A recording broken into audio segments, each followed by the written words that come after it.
Hello and welcome to this edition of SFG Top Performance Grain and Feed Podcast. We're filming this in mid-March. The weather's March weather. We're overcast, spitting some rain. Going to get cold again this weekend, so we haven't got the oats in. You know, our grandparents always talked about needing to get the oats in March in order to have an oat crop. And it doesn't look like much of that's going to happen this year. So we've been seeing some weakness lately in the grain prices. Old crop corn dropped some 50-some cents there in February. And the slide continued into March. You know, China has come in the last couple days and bought 50-some thousand bushel of corn and is expected to buy more. And that's kind of helped put a temporary bottom in anyway on the May contract. Of course, China will do as they please. Hopefully they continue to buy. They have needs for a lot of corn, maybe 500 million bushel, and a lot of that could come from us. We're now very competitive in the world market. We also have the current supply in the world. So hopefully that'll bear fruit.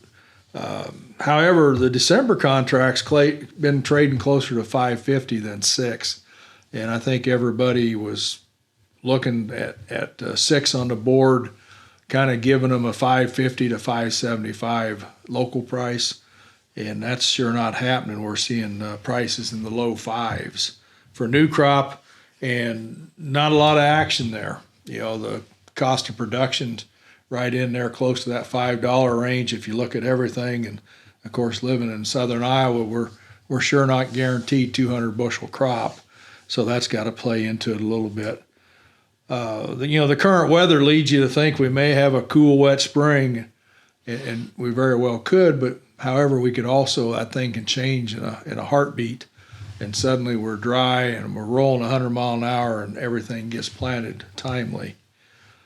Old crop beans have been trending lower as the Brazil harvest is ramped up. They're finally getting close to normal now. The weather's modified a little bit down there, and they're getting the crop out. And you know, they're moving their crop right to market. That's their tradition. And so, you know, China's down there buying all they can. It's a little cheaper than what our beans are. The Argentina crop continues to get smaller, which is supporting our meal prices. If you look at the board, meal is still strong. Argentina is the largest exporter in the world of soy meal.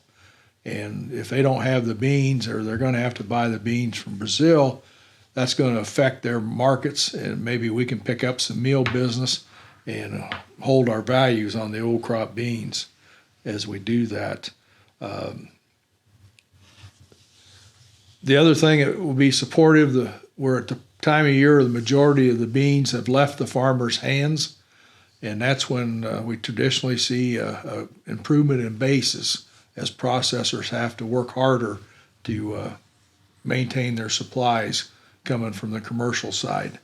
So we'll kind of watch that and see if that happens if we tread through spring and into the summer months.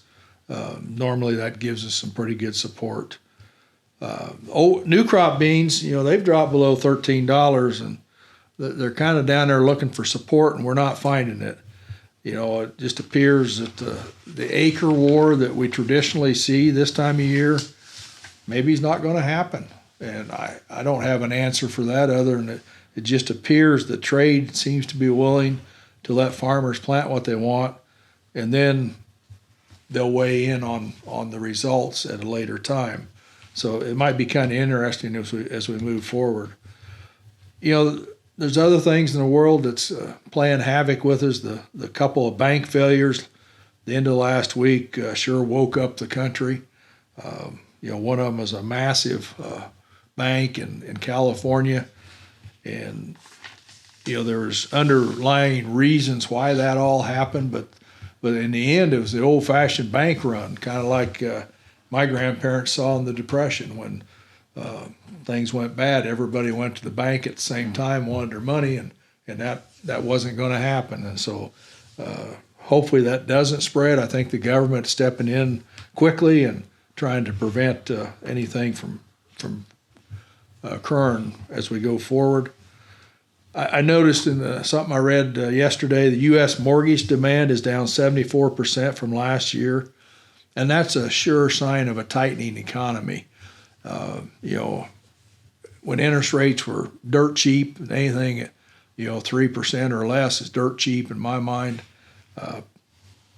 It was pretty simple to go to the bank and get a mortgage, buy a new house, or upgrade, or do whatever you want to do, and that's changing. Oil futures, they've been testing the $70 mark this week as energy demand lessens. Again, that's good if you're filling your fuel barrel. It's not so good when we look at commodity prices. Our biofuels is very dependent on demand. Also saw a report that kind of went along with that diesel demand is down 31% from last year, and the reason is less manufacturing. Of course, there's segments that are still going strong. The auto industry still building cars as fast as they can and get the parts. Farm machinery, same way. There's a backlog of orders, but I think the normal consumer items, again, that's starting to slow down. But all this reminds us that our markets are not solely determined by supply and demand like they once were. And, there's world events that can send us running either which way. So we got to be cautious of that at all times. So with that, I'm going to turn it over to Mike, and he's going to talk about some calving and feed and what we need to be doing to combat this weather right now. Okay, thanks, Mark. Well, the first thing is we all know that calving's at full throttle, and I know you guys are fighting mud and other weather issues, and I know you're used to it, but still it's no fun, but we thank you for your efforts. So I just want to remind you that make sure you have at the farm colostrum on hand and some type of scour control product, because you never know what time of the day or night you need it. So don't forget about having that inventory on hand. And just want to review again that get your calving minerals started now, at least a couple weeks before calving. I know some of you are starting and going to be starting shortly. But we have the cow-calf 5 that's all chelated in the biomoss, and the biomoss will actually reduce most of the scours that are shed in the environment and improves the milk quality. The program has been very successful with many producers, so just give us a call. We can take care of you.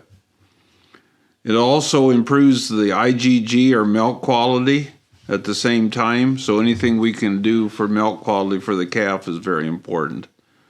And the other concept behind the cow-calf 5 with the organic selenium and the total chelates is we're building up the fertility for mama for breedback, and we can't offer them any more bioavailable sources than that way. Guys, you already know this, the cattle market's for real. Cow inventories at an all-time low almost. Feeder calves are bringing record prices. 750-pound steers, guys are paying $1.99 a pound for them. Cattle futures were looking good. They're bouncing back. The bank thing, everybody, the Dow went down and the futures went down temporarily. But guys are getting $1.65, $1.70 for fats. You look in the next year on the board, they're 170 and above. So the opportunities are there. And a lot of producers are telling me they think corn is going to be very, very attractive on the low side for feeding these cattle. So most of them are telling me that their intentions were to plant more corn and not beans. And so I guess they said, well, I guess that's why one of the reasons corn is going to be lower. But I know a lot of heifers are calving. You're maybe over halfway through on that or so. Just remember, these heifers got to hold their weight and they got to milk. And we got to have them in good condition for breedback. So get some protein tubs from us and put out there as well, because they need that extra energy and protein. I just want to personally thank you for your hard work on raising quality beef for us, the consumer, because you go through a lot of hard work to do this, and I just want you to know we appreciate that. The last thing I want to tell you is now's the time to contact us for talking to us about your spring and summer minerals.